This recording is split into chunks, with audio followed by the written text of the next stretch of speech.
Welcome to Cozying Up with the Clear Cut, where we get up close and personal with women that inspire us. Welcome to season 4. This season, we sat down with some of our favorite fashion designers, TikTokers, and media personalities. We hope you enjoy these conversations and draw a little bit of inspiration. I'm so excited to kick off season 4 with the iconic mother-daughter duo, fashion designer extraordinaire Miss Cynthia Rowley and her amazing daughter, influencer Kit Keenan. We're discussing the state of the fashion industry, how to find your passion and niche, and what your engagement ring says about you. Enjoy!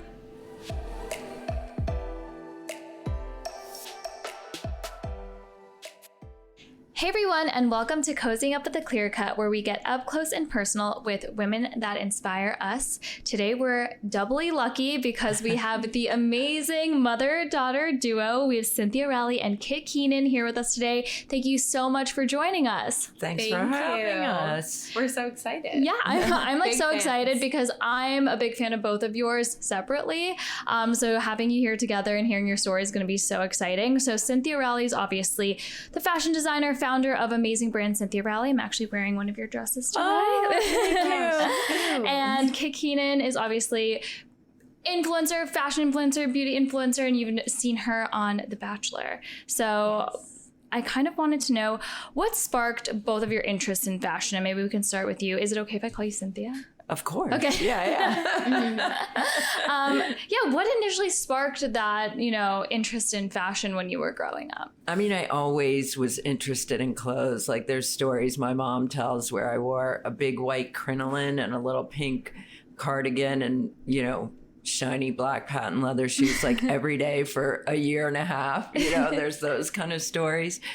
And I always sewed. Mm-hmm. I started sewing at age 7 and making clothes. And did you teach yourself how to sew? My mom sort of taught me, but it was more like arts and crafts. It wasn't ever really for like the glamorous part of fashion, if there is a glamorous part. It was more just to kind of keep me out of trouble.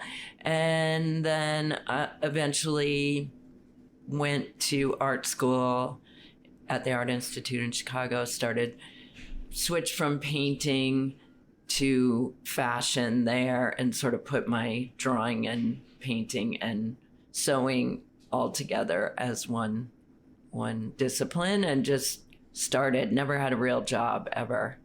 And how did, your like interest and passion for fashion turn into this like huge brand that we all know? It's so funny because I don't really think like that. I don't think like huge brand. I just think like, well, I go to work every day. It's really fun. I get to, make things and enjoy the creative process. I guess it was more of a slow burn than an overnight success. Mm-hmm. And I just love it. I just have so much fun doing it. I feel so lucky every day. And so I think it's just like, it's all cumulative, I think. It's never like one thing makes you a great success. Mm-hmm. And, on the same hand, nothing ever can break you either if you just keep going and keep doing it and staying relevant and authentic and genuine and creative at all costs and risk taking and all those things. So I also feel like some of the brands that got big for one specific thing, like had an overnight success like that, it's really hard to maintain that momentum.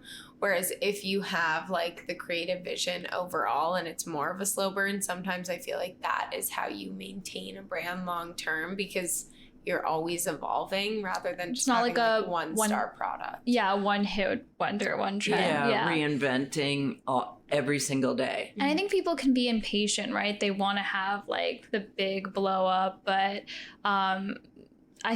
that's how you have like longevity in your brand, is like to always be relevant.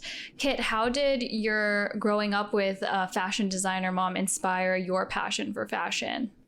I mean, I am interested in fashion and I love the industry, but it's not something that I want to work in long term. And I think like for me, I'm able to appreciate because I see how hard my mom works every day, and I see like how much passion she has for the end product.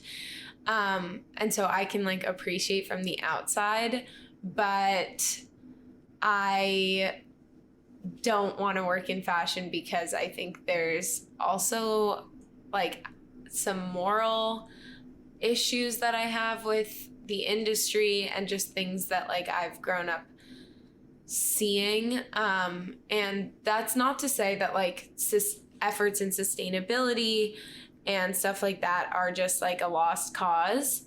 But I think for me, I want to look like in other areas and kind of do my own thing. Didn't you start your own fashion brand a few years back? Yeah, I did. So I started a clothing brand in college. I went to NYU and I went to Gallatin, which is NYU School of Individualized Study. NYU for a long time ago. Oh my God. Not that long. Well, I had an amazing time, and Gallatin is really cool because you get to pick your own major. And I studied fashion business, and I started a clothing brand in college, and I learned so much from like owning a business and the trial and errors that like I had in that, and just the advice that I got from my mom through that process and everything. And I don't do it anymore, but I think I learned so much from that. And a big lesson that I learned was that I think now on social media, you see so many people launch businesses and it appears as though overnight, like they're automatically a success, and everything sells out and it's perfect and amazing and easy. And I learned that that's absolutely not the case for most brands. And it also makes me appreciate like my mom's career path and how it has been like ever evolving, and like she's constantly working to reinvent the brand and stay relevant, because I think that you just see like a lot of people on social media and it's a highlight reel of what entrepreneurship looks like. Yeah. I think it's funny, some people start, like we have interns in the company and they're like, well, I meet Cynthia. And it's like, oh, that's her over there carrying those boxes downstairs. Or something. Like, I really work really hard every single day, never take a day off. You know, I'm not that person at all. But, you know, that's what you're getting yourself into when you start a business. But also, I think, I think it's a good way to think about things, that it doesn't have to be forever. I mean, I found my passion early on and was like all in, and it doesn't feel like I've been doing it. Everything seems like the first time, to me. But I do think it's a thing where you should, if you have an idea, you should explore it, and that's the only way you're going to find out if you want to do it or not. 100%. I think a lot of people are scared because they're like, well, maybe it won't work out and maybe this isn't my thing forever. But if you don't try it, you'll never know. And you'll, worst case scenario, get lessons that you learn about what you do want to do in the future, right? And you don't have to pick one thing. Yeah. It's not like, what do you want to be when you grow up, and that's it. It's like, it can be a serial a series of different careers. I've always felt like that because I never really, like, I feel like I spread myself thin across many areas of curiosity and things that I want to be a student of. And I've never really had like that one thing. And sometimes I look at my mom and I'm like, oh my gosh, I wish I just had that like one thing that was my thing. And at the same time, I'm like, well, I get to, be curious about different things. I love fashion and I appreciate fashion, but I'm also really interested in the culinary space, and that's I kind love of your where like food videos too. Oh my gosh, thank you. That's I was like, I need to make this egg sandwich like tomorrow. I love her food videos too, because I get to eat them all. Yeah. So I think that I'm always like exploring new areas, and eventually maybe like one thing will stick, or I can have, my foot in different areas, and or is it my hand in different areas? My foot in different areas. But just have an interest in different spaces and kind of explore those separately and together, I guess. Yeah. Cynthia, what were some pivotal moments that shaped like your brand development and kind of shaped you as a businesswoman and designer? Well, I never really had any business training. I went to art school. Yeah. That's like a crazy way to start a global brand, so I wouldn't recommend that. I think there's been a bunch of pivotal moments, and I mean, I think when I decided, even when I started, when I was in school, everybody told me, oh, well, you have to have a backer. I'm doing air quotes right now. You have to have a backer. And I was like, why would somebody want to just give me money so that I could, massage my own ego and, have runway shows and stuff like that? If it doesn't make sense fiscally, then, why wouldn't anyone do it? And so then why would anyone do it? And so then I thought, well, I got to figure this out myself. And just being able to start and do it on my own and figure out the business side of it as well as the creative side, which they are completely equal. And those are things that like I think most people wouldn't know about a successful fashion brand, is that the business side of it feeds the creative and vice versa. And I have creative people making major business decisions, and I don't really, that's what is driving the brand is the creativity in the company. And I don't know, there's been awards. For every award, there's also been like a time when I was like, well, that was a nice career you had, Cynthia. And so seriously, so like you just, the pivotal moments are always, the highs and lows and the crossroads and, which path to take. And there's never any right way. And the industry has changed so much since I started, and changes every day, that you just really have to really be, like kids saying, curious about everything. Like I read everything. I live, the creative life for, and that's what inspires me. And it's just,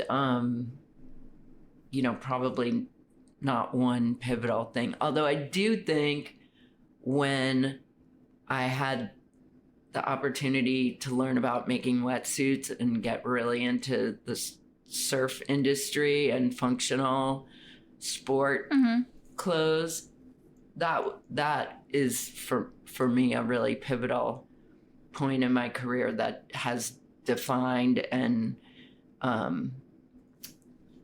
given our brand its identity, I think. So, and being able to work with amazing sports figures and, and be able to really push the boundaries in like a very niche part of the business is really, that was kind of like a big change. For you, I feel like growing up, you were never, I was trying to explain this to someone recently, but my mom is so not like a typical fashion designer or what you see in TV shows or movies. And you mean like like you're not like in the back of a limo riding around with models and like all sunglasses. Of that. Yeah, and, exactly. Like Devil Wears Prada kind of. Yeah, totally. Yeah, definitely not like that. Meryl Streep. But I think that you discovering that you could incorporate surfing into the brand and make wetsuits was also like personally a way for you to stay interested in fashion longer term and kind of like reinvigorate your interest and, you know, passion for fashion. Yeah. And So- now doing snow on, Yeah, you know, so- this year was the first year we launched snow. I'm a sporty girl, like always have been. Yeah. So for both of you, what that. advice would you give to women who are wanting to pursue a career in fashion? I mean, to me, like growing up, I've met so many people that have such different roles in fashion. Like the fashion what I was gonna industry say. is so broad. I mean, last night I just met a woman who is a fashion lawyer and she works with like influencers and smaller brands doing like the legal side of fashion and looking at contracts all day. And so I think people, like when they say I want to work in fashion, they think, oh, I'm going to be, you know, like an PR. artist or somebody, you know, sketching in my studio or whatever it is. And it's like the fashion industry is so broad. Pretty much everyone, no matter how like creative you are, there's a space in fashion for you. So if you're generally interested in that, in the fashion industry, like there's definitely a place for you. You just have to be curious about what those different roles look like, because not everyone wants to be or can be a fashion designer. And there's so many different roles that you can take up in this space. Yeah, definitely. So, like, and technology is a really open space for people to kind of create their own careers and enhancing, whether it's, you know, avatars and Opening stores in the AI. metaverse. Yeah, I know. I think that's so I'm so into that. I'm so excited about that. But that's like a whole universe of jobs that I think is just sort of being created. And Kate, you mentioned you are having your hand in many different things right now. So what does like a typical day like look like for you?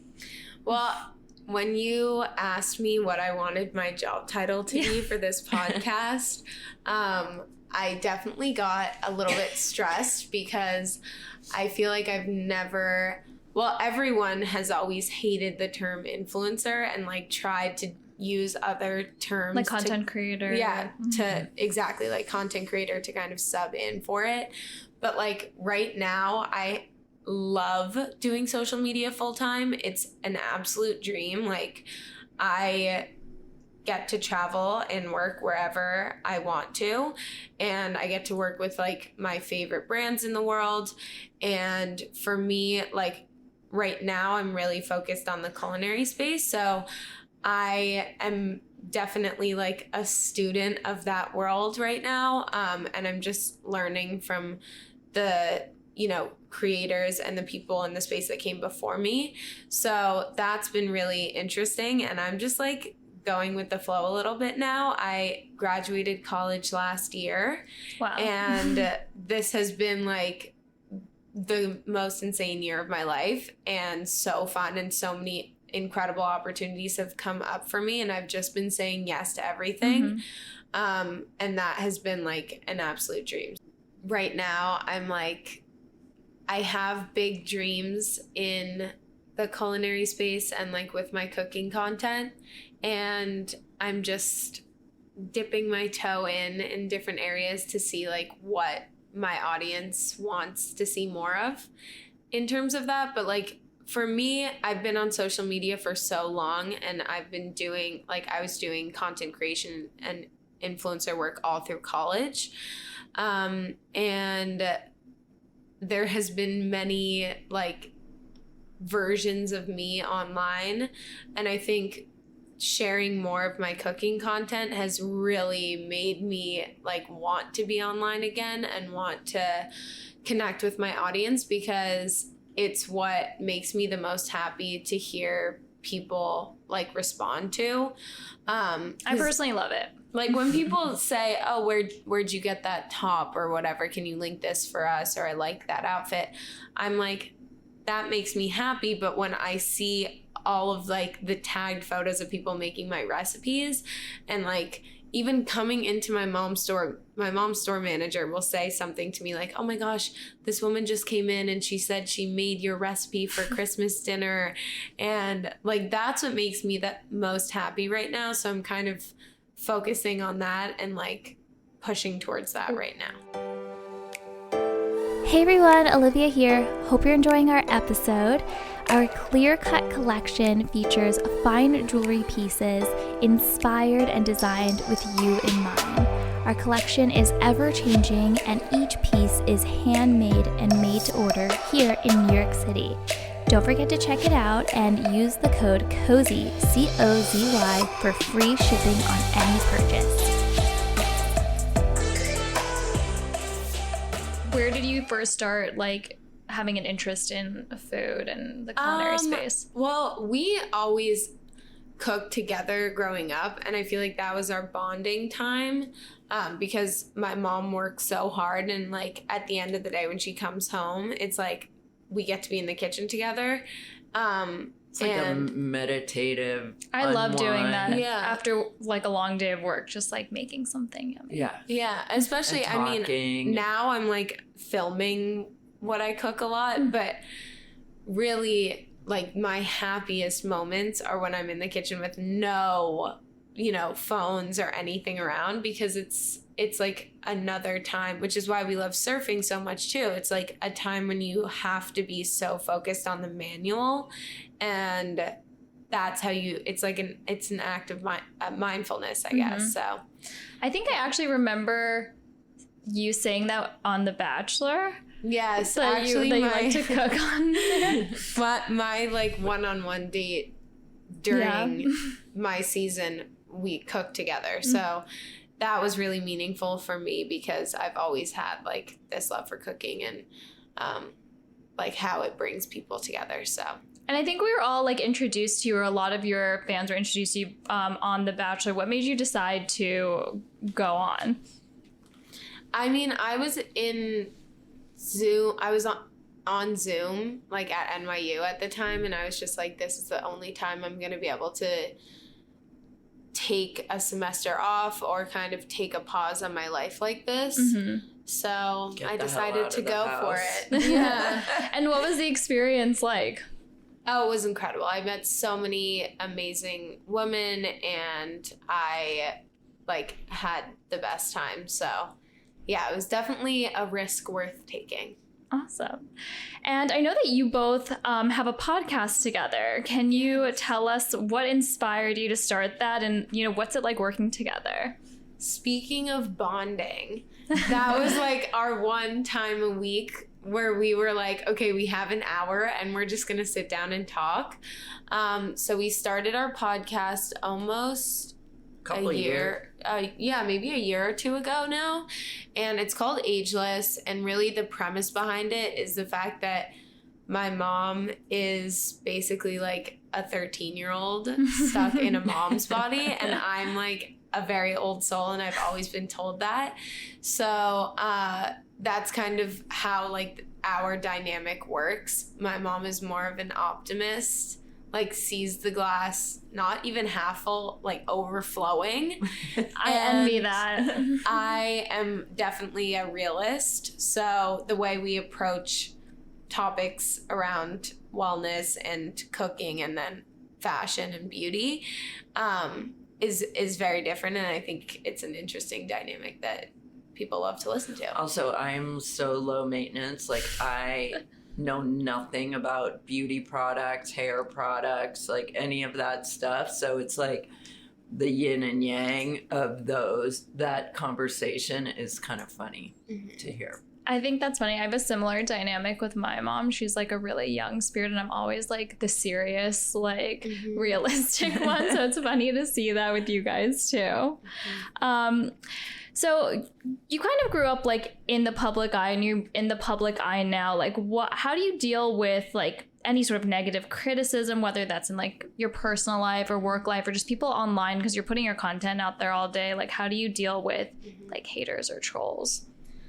I mean, it's really hard. I don't think anyone has a great response to this question, and I feel like it's a big question for anyone that lives their life online or puts their life out there to be consumed.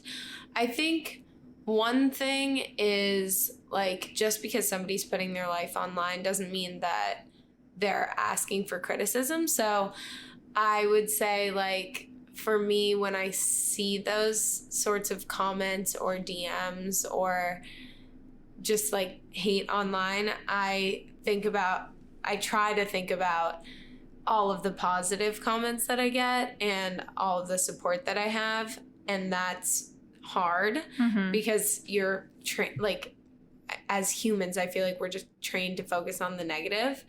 And so for me, it's been like a process of just constantly trying to be grateful for all of the people that support me, because it really does, like, it has completely changed my life and makes me so happy every day to like wake up to positive reinforcement in the work that I do every day. But definitely it's like, if one negative comment sometimes can like totally, because sometimes people, you know, are scared to put out content or like put out designs because they're scared of like what people will think. Yeah, or, I mean, like, how do you deal with that? I mean, you know, not everything can be a winner, but you have to keep taking risks and be sort of fearless about it, and or sort of controlled fearlessness.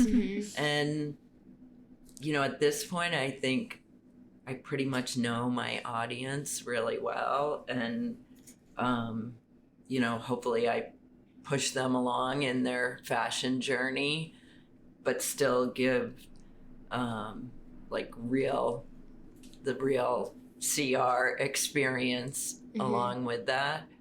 You know, there's some clunkers sometimes, but, you know, can't all be winners. Well, I think that's also the really detrimental part about trolls or negativity online, is that I think it pushes creators to just constantly be putting out the same kind of content, because once you know I'm not going to get hate on this, or I'm not going to get as much hate on this, then you kind of want to just keep repeating that same pattern. But that's never how you grow or like continue to connect with your audience, right? Because you constantly have to be like reinventing and putting out new ideas and new testing valuable content. So I think that's hard. You just want to get stuck in a rut. I think like I just don't think like other fashion designers. So like to me, I'm like, oh, our shoes aren't coming from, you know, from Italy in time for the show. What if everyone wears roller skates and skates in pretty dresses? You know, like it's just, I just don't think like the way other people think. Our show that we're having next Thursday is going to be really funny and cool and different. That sounds awesome. And that's probably like a huge part of like your success too, that you don't think like how other designers think, which makes your brand special. Yeah, I just think like, what if we do this, you know? And it's people that I've worked with for a really long time are like brace themselves. They're like, okay, here we go. 10, 9, 8. Okay. Yeah, we could do that, you know? So I think you just have to not be like Kit's saying, like you can't just go along with what the industry says it should be. You know, you just really have to march to the beat of your own drum. Yeah, definitely. So we're gonna kind of shift topics a little bit into jewelry, just to like have some jewelry talk. So we're obviously a jewelry company, and I love jewelry because like special pieces can have very like significant meanings. Do you guys have any pieces that are like sentimental or special to you, and like why? Well, recently I went to visit my grandma in Illinois, and she brought out this box of jewelry from my great grandma's house, and there was a tiny little pouch, green pouch in there with a string of pearls, and she said great grandma wanted you to have this, so I now have this beautiful necklace, and it means so much to me. And I think pearls are really meaningful in general, and they're definitely coming back. Yeah, So, they're very on trend right now. I was It's very a nice excited one. about I might that. have to borrow that. Of course.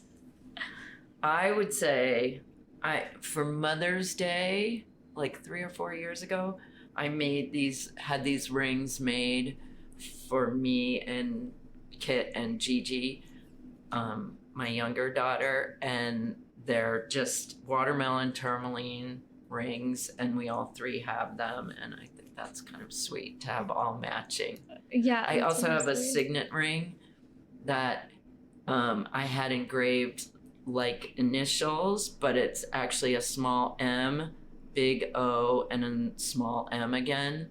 So it looks like initials, but it it's a says small- mom or wow if Yeah. I wear it upside down. That's really cool.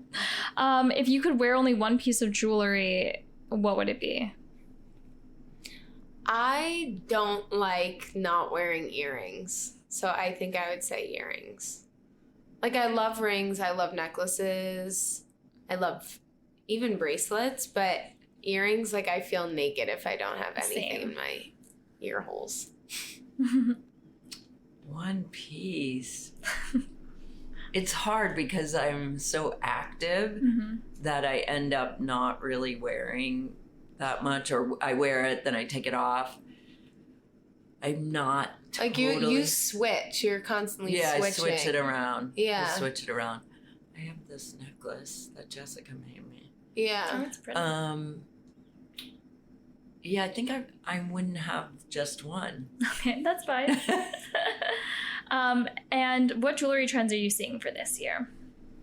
I predict big, colorful statement earrings. Yeah, I was gonna say big, colorful stones and color in general, and sort of mismatched. You know, like not like two different color earrings, or Different metals. different diamonds, different different metals. Just the mixing up of everything. I like mixing up too. I don't like only wearing like one kind of like all white gold or all yellow. Yeah. I like to mix and match. Cool. We're gonna play a little diamond game because we're like Fun. we make diamond rings. So Amazing. yeah. Oh, this is exciting. Yeah. Okay. So we have 3 different engagement rings, and we're going to show you each, and you're going to tell us, what type of woman or what kind of personal style do each of these rings evoke. So we'll start with this one. This one it's a 9.3 carat emerald cut with tapered baguettes. I'm freaking out. I'm so freaking out. You can try it. I do. That's all I have to say. You can try it on. Take a look. Wow. Holy shit. That's so gorgeous. Yeah. So what kind of person would wear that? I mean, it's pretty like clean. Yeah, it's modern. Yeah. I don't feel like it's fussy, or it's like, this is a diamond I would wear, because it's just like, Yeah. modern, clean. I feel and like a little sporty in a very I would say it's elevated either way. sporty or it's more like you work at like an office, or you have a more serious like corporate job, because it's not as fun. Like, it's super. Oh, see, I think that's fun. I feel like I it's would have simple fun and like flashing that clear, around. clean. I think this is. I would do this as a pinky ring. Take that Okay. off. And that would be a pretty epic pinky ring. Right? Yeah.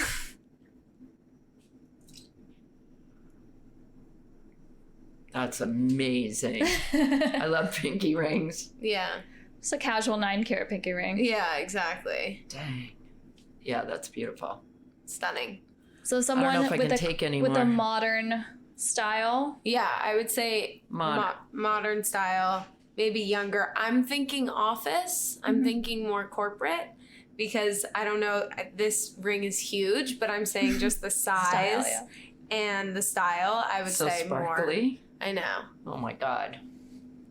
All right, next up, we have a 5-carat oval diamond, and this one's set with like small pave diamonds down the band and a hidden halo. Okay. Ooh. See, this one's so girly. Mm-hmm. This yeah, that's is a girly like girl. princess. Yes. Princess style. Yes. Look at all the color and facets and I know. Wow, this is I've stunning. never had a diamond. ring. Really? Never. Well, we had a can help you diamond with ring. that.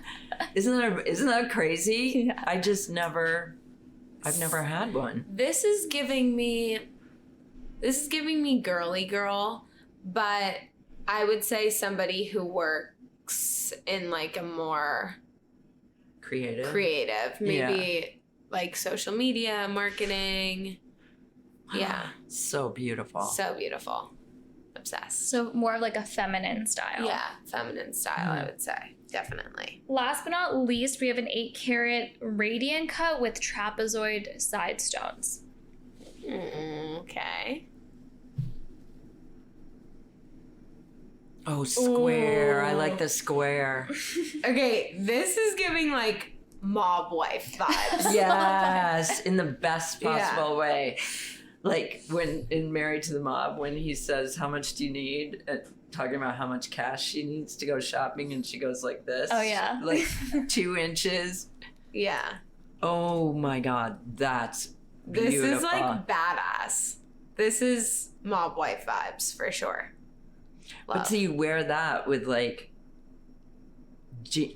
beat up Levi's and a ratty white T-shirt, and you're like baller. I'm pretty sure any of these you could wear with that. Yeah. Be pretty baller. Out of all 3, which one would you personally choose? I would choose the oval. Oh, that's so funny. I would choose the rectangle. The emerald cut. So oval for Kit. So you're more of like a feminine style. Mm-hmm. And then the emerald cut for you, Cynthia. As a pinky ring. Yeah. I As a feel like pinky ring. as a pinky ring because it looks really, to me, it looks really strong. Mm-hmm. I like the angular. Yeah, very like Cut. geometric. Yeah, I think that would be mine. Awesome. Well, thank you for playing. That was fun. Yeah, that was Wow. so fun. Don't they do that on The Bachelor where they look at the rings Yeah. and they decide? I've never which one? looked at engagement rings. Wait, so do the girls pick the rings or like he picks well Well, I don't know, but I will say I've never looked at engagement rings, so this was like I haven't really, either, really fun. Even though I've been married well, more you than feel once. free to always come by. You can play with as many engagement rings as you want. Oh, amazing. All right, so where do you guys see, especially UK, where do you see like your brand and your company or your brand, your company like going in the next like 5 to 10 years? Like what plans do you have for your individual selves and, you know, as like a mom-daughter like duo as well?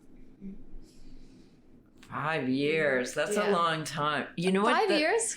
Isn't that's a thing though for me. Like I don't like to have long-term goals because I think it sort of stifles the short-term sort of being able to be malleable and kind of like I agree. explore new things. So I don't really I never set long-term I goals. think you can have goals, but you need to be able to. What about next Kind of- year's goals? Oh, so How about yeah, that? next year. I have stuff for next year. I mean, Go this ahead. year, next year. Yeah. Definitely more in the sports space, you know, whether that's other sports categories or growing more in the categories that we're in. Yes to both of those. Definitely more global.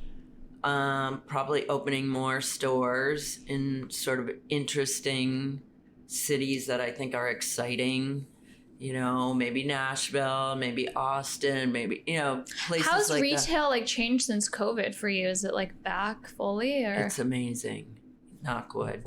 Yeah, it's really interesting because we pivoted and we became almost not exclusively, but 90% DTC. Mm-hmm. So in that regard, we were able to, gather all the data from all of our, points in the country and the world, actually, where, we have an audience, and it's exciting to see places that you wouldn't think would be as developed, and then go open a store and be able to really learn about your audience and talk to your audience. I think Austin would be great. We were just down there, and it's weird. We have so many customers in Austin, and it's like such like a thriving city, and I had never been there before. I want to visit so badly. The food is really good.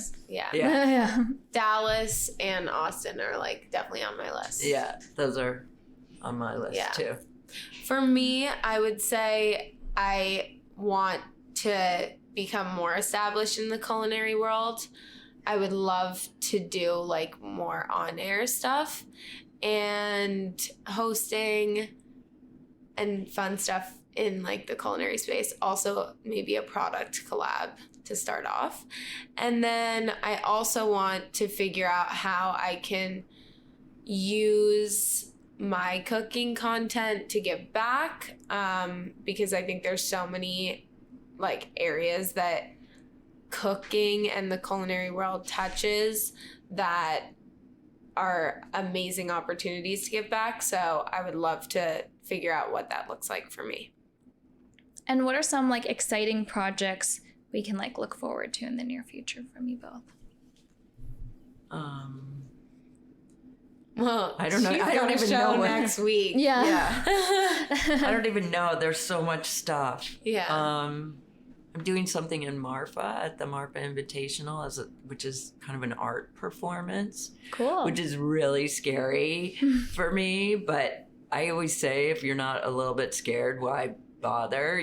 So I really am excited to really just really thrive or fail, whatever it is. I don't know. At least it'll be interesting. And we do our surf camps in the summer and some travel. We're planning some trips for fun-ish. There's always a little business mixed in with pleasure. Always. I feel like for you, for sure, like, wherever you're going, like you're definitely working and making content. Yeah. Right? Well, I feel like I've traveled more in the past few months, that like more consistently than I have in so long because of COVID, which has been incredible, and I feel so lucky. And in terms of my fun stuff coming up, I am in the very early stages of working on a product collab. So that'll exciting. be really fun. Yeah. Well, awesome. Thank you both so much for coming. This was so much fun. I was so excited to meet you. So thank you for having us. Yeah, of course. It was so fun looking at all the beautiful diamonds. Oh my God. I'm glad. So tell everyone where they can like follow you, shop, keep up with like your content, all of that. Mine is anything Cynthia Rowley. What an amazing conversation. Instagram, I loved learning about website. Cynthia Rowley's journey through her fashion career You can follow and me all on about how Instagram Kit is at finding Kit her Keenan, current passions. and on What is TikTok your at Kit passion? Keenan, Head to our and TikTok to view these beautiful follow rings our and let us know which podcast one would and you listen choose. on any streaming platform. It's called Ageless Podcast. Awesome. Thank you guys so much. Yeah, thank you.